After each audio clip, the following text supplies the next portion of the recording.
Olá, meu nome é Wallace Cordeiro e estaremos dando prosseguimento nas nossas aulas sobre dinâmicas climáticas, tá? E o conteúdo de hoje a gente vai ver um pouquinho melhor o conteúdo de brisa, tá? Brisa marítima e brisa terrestre. Eu não me lembro se eu falei, só para fazer um parênteses, né? Eu não me lembro se eu falei em outros vídeos, né? Que eu acho que está claro que isso aqui é um belo de improviso, né? Devido à imposição aí do isolamento social, né? Imposto pelo governo devido à pandemia do coronavírus. A gente não teve tempo de se preparar, né? De pensar numa estrutura legal para estar preparando uma videoaula para vocês. Mas do jeito que está dando aqui, a gente está tentando fazer um resumo dos conteúdos, principalmente da galera do Soares Erdi, né, que é onde eu leciono e eu tô me guiando pelos conteúdos que eu vou estar dando para eles. E eu espero que, mesmo de uma forma que não seja a ideal, que eu consiga estar acrescentando alguma coisa nos estudos de vocês. Tá ok? Só para deixar o registro. E aí hoje, brisa marítima e brisa terrestre, tá?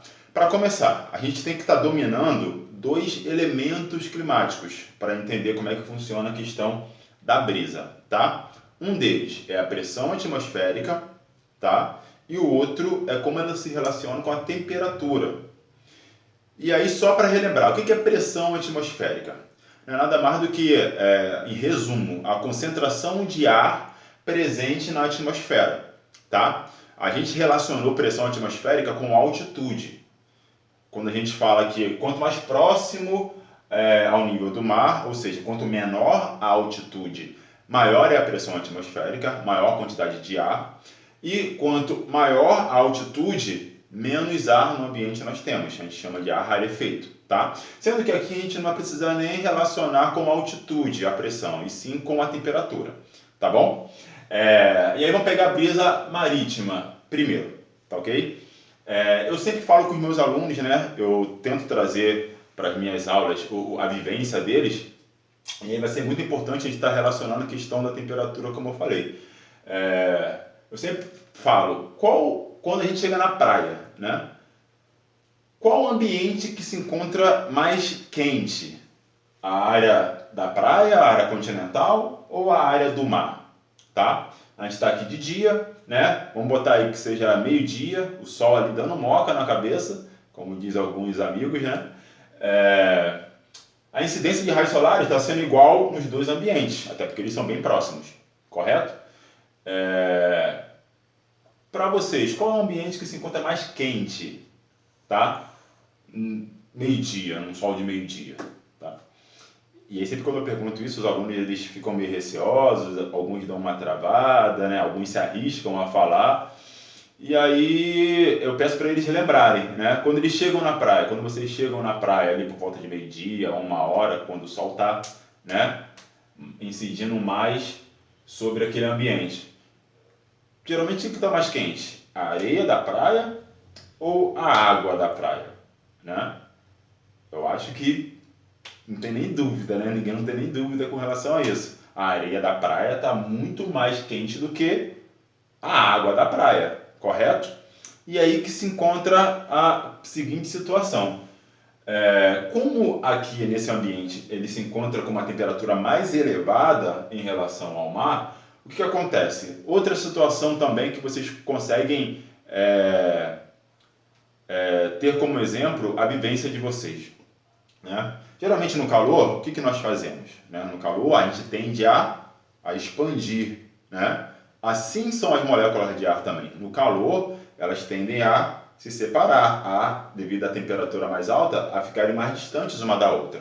Logo, como as moléculas de ar estão mais afastadas uma da outra, a gente tende a dizer que quando elas estão desta forma, ali nós temos uma área de baixa pressão, porque você tem uma quantidade de ar menor no ambiente, tá ok? Inversamente, quando as moléculas estão mais próximas, geralmente quando a temperatura está mais baixa, né, está mais frio, vamos colocar assim, a gente também tende a fazer o quê? A se contrair, não é isso? E assim é como as moléculas de ar, elas tendem a se agrupar, a se aproximar. E aí nessa situação a gente tende a falar que quando um determinado espaço as moléculas estão mais próximas uma das outras, a gente tende a dizer que aquela área ali está com uma pressão maior, porque nós temos mais moléculas de ar naquele espaço, naquele ambiente. E aí notem, como você tem aqui, devido à temperatura estar mais elevada, uma pressão menor nessa área, logo, como a pressão é menor devido à temperatura, as moléculas de ar tendem a subir, certo? E aí, Kiara, minha filha, as moléculas de ar tendem a subir. Logo, as moléculas de ar que se encontram aqui, próximos do mar, Kiara, vem aqui. Aqui, gente, minha filha, Kiara. Você quer participar da aula, filha? Vamos participar um pouquinho da aula, então, com o pessoal. Vamos lá. Ela devia estar carente, né? Vamos lá. Retomando.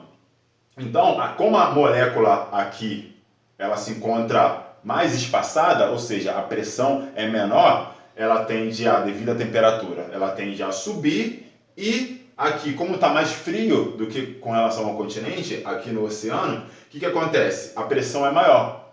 Logo, esse ar ele tende a ser atraído para o continente, né? E o ar mais quente ele sobe fazendo essa célula aqui, onde o vento ele vai sempre soprar da área de alta pressão, ou seja, do mar, para a área de baixa pressão, tá? Para o continente. Vai sossegar? Desce. Retomando, tá? Entenderam? Então, o vento, ele sempre sopra da área de alta pressão, tá? Porque a temperatura aqui vai estar menor, para a área de baixa pressão, porque a temperatura aqui vai estar mais elevada. Isso durante o dia. Por isso que é brisa marítima, o vento soprando do mar para o continente.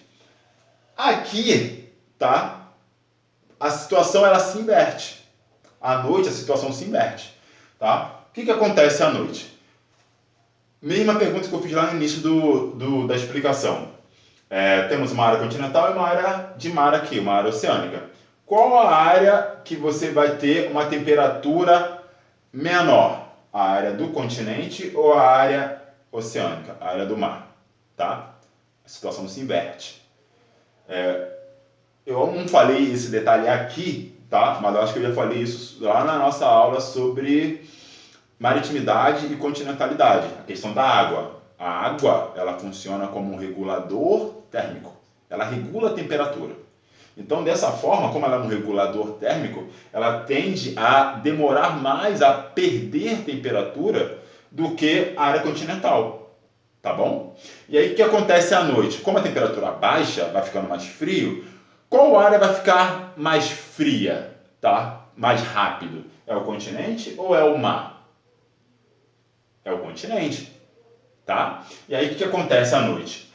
O continente ele se encontra mais frio em relação ao oceano que se encontra com a temperatura um pouco mais elevada.